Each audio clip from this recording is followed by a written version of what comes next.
അല്ല എന്നെ മനഃപൂർവ്വം ഒഴിവാക്കിയതായിരിക്കും ആൾക്കാർ.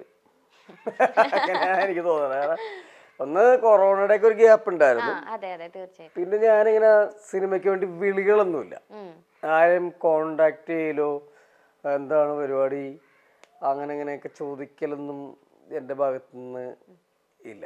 ഞാനങ്ങനെ സിനിമയെ പറ്റി അന്വേഷിക്കാറില്ല. റൈറ്റേഴ്സിൻ്റെ നമ്പർ എടുത്ത് വിളിച്ചിട്ട് നമുക്കൊരു വേഷം തരുമോ ഞാൻ എൻ്റെ ജീവിതത്തിൽ ഇതുവരെ ചോദിച്ചിട്ടില്ല, ആരോടും ചാൻസ് ചോദിച്ചിട്ടില്ല. അപ്പം അതിൻ്റെയൊക്കെ ആയിരിക്കാം ഇത് എങ്ങനെയാണ് ഇത് വരുന്നതെന്ന് അറിയാൻ പറ്റില്ല. അപ്പം നമ്മൾ ഭയങ്കര ആവശ്യക്കാരനാണെങ്കിൽ മാത്രമാണ് നമ്മൾ ആ സിനിമയ്ക്ക് വിളിക്കുള്ളൂ. നമ്മൾ അത്രക്ക് വലിയ ആവശ്യക്കാരനല്ല. പകരക്കാർ ഇഷ്ടം പോലെയുള്ളൊരു മേഖലയായി മാറിയല്ലോ സിനിമ. പണ്ട് അങ്ങനെ ഉണ്ടായിരുന്നില്ല. പക്ഷെ ഇപ്പോൾ നമ്മളില്ലെങ്കിൽ വേറെ ആളുണ്ട്, വേറെ ആളില്ലെങ്കിൽ വേറെ ആളുണ്ടെന്ന് പറഞ്ഞ പോലെ ഭയങ്കര പകരക്കാരുള്ളൊരു മേഖലയാണ്. അപ്പം അതുകൊണ്ട് നമ്മൾ ചോദിക്കുന്നുമില്ല, അവർ തരുന്നുമില്ല.